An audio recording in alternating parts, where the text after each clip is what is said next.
When I was on welfare, I thought financial freedom meant having a lot of money, being able to buy anything I wanted, indulging in all the luxuries.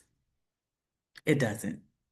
Although I was a single mom who spent a decade on welfare and didn't have a dime to my name, my freedom journey actually began when I stopped believing that I'd always struggle. So if you think financial freedom is not for you, or you think you have to hustle and grind until you're in your 60s before you can experience freedom, I created this video especially for you.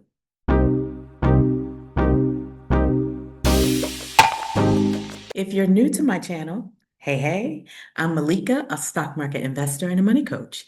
I built my stock portfolio and retired early in my 40s. On this channel, I talk about investing in the stock market, including strategies and the money mindset for financial freedom. If that's of interest to you, subscribe to my channel. Spending 10 years on welfare taught me that your circumstances do not define you. In the beginning, I thought I would always struggle because all I saw was struggle and all I heard was struggle.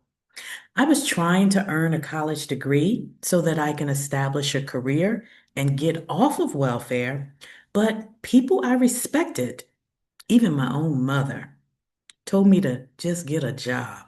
But where I lived, the only jobs I saw were working in factories and retail, all exhausting jobs with long hours and low pay, hence the struggle. And seeing that as my only option, it fed the belief that I'd always struggle, even if opportunity showed up later. But there was a turning point that made me realize struggle was simply that, a belief, not my destiny. I remember I was in the welfare office doing my annual recertification, and the social worker asked me when I was going to get a job and start taking care of my own child. Based on her question, you would think I was not taking care of my child at all.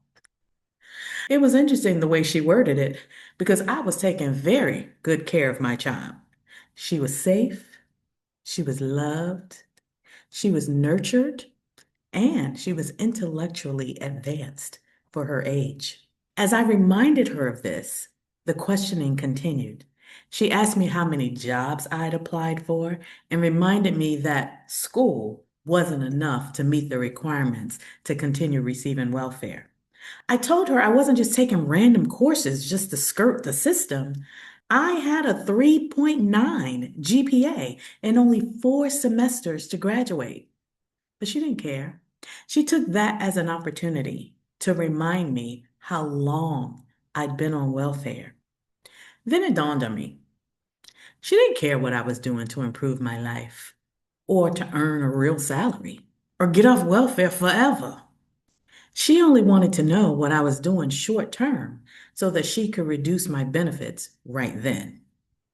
If I wasn't doing what she thought I should be doing, I was just another statistic in her eyes. And that's when I realized that freedom isn't only about money, it's about how you see yourself.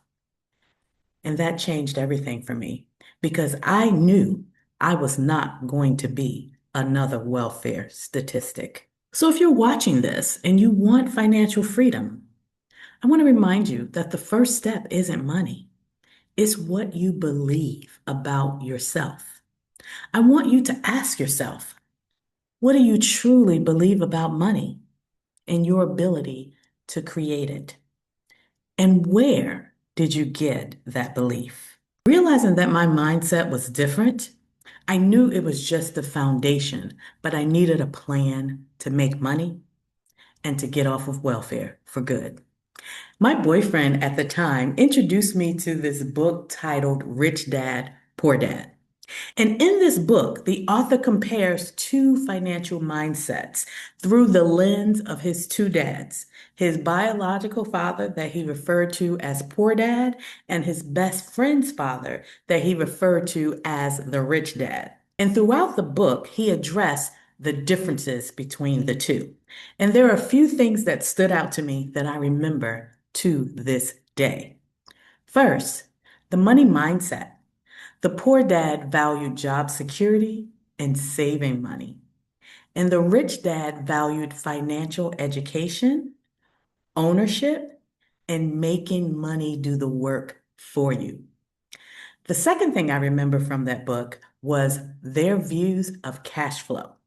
The poor dad valued a job to earn a paycheck, and the rich dad valued his business and his investments to continue creating passive income even when he wasn't physically working. And the last thing that stood out to me were their views on financial education. The poor dad focused on earning promotions in order to make more money and earn a higher salary. The rich dad focused on understanding how money, taxes, and the stock market worked. The author basically framed wealth and financial freedom as a mindset and a skill set, less about what you earn from a job and more about how you think and what you build with what you earn from that job. I don't particularly care for the author anymore, but I have to be honest, his book was a turning point for me. I was still determined to finish my degree and establish my career. But the way I thought about how I wanted to earn the money changed.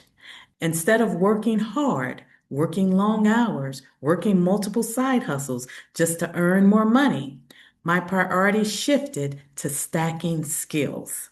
I didn't know what those skills would be yet, but I knew I wanted to get off welfare for good and never rely on anyone for money again. I knew that I could trust myself and bet on myself. So if I stacked my skills, I knew I could make that possible.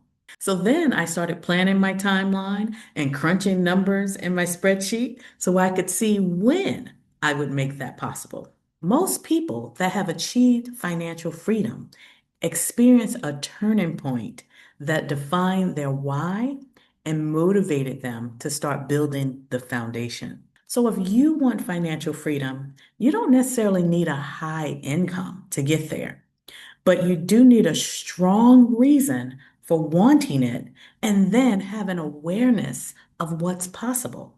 So, what was your turning point that inspired your why?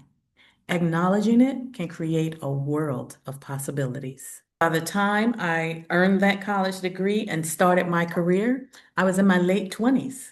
And I remember I had a mentor who tried to show me the stock market, but I didn't take her seriously at the time. I thought the stock market was just for old white people with money.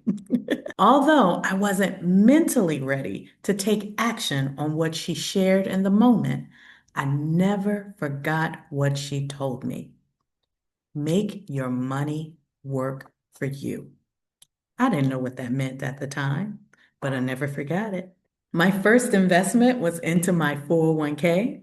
I remember starting with just 5% to get the company match, and seeing that balance grow showed me the power of compounding interest. Then I increased it to 10%, then 15%, and so on until I reached the maximum allowed by the IRS. And at one point, I noticed the annual growth in my account was higher than my salary. I was shocked.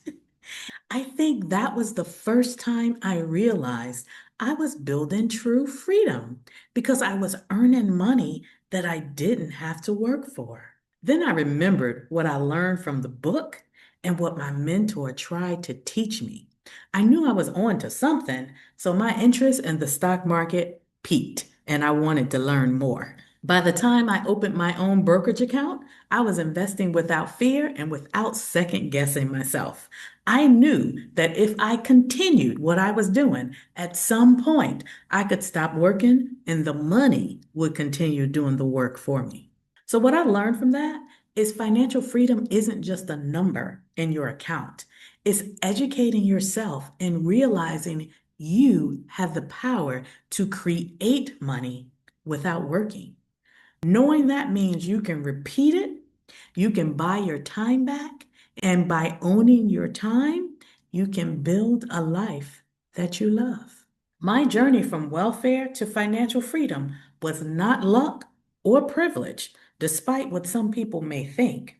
It was all about my mindset, the intentional decisions I made to take risk and make sacrifices, as well as having the patience to not see the payoff until a future date and being okay with that. So if you want to start your freedom journey, subscribe to my channel and check the link in the description box for the next Invest with Ease cohort that I plan to begin in January. Until then, watch this video right here about my current investing strategy that covers all of my expenses in early retirement. I thank you so much for spending time with me. Until the next video, bye for now.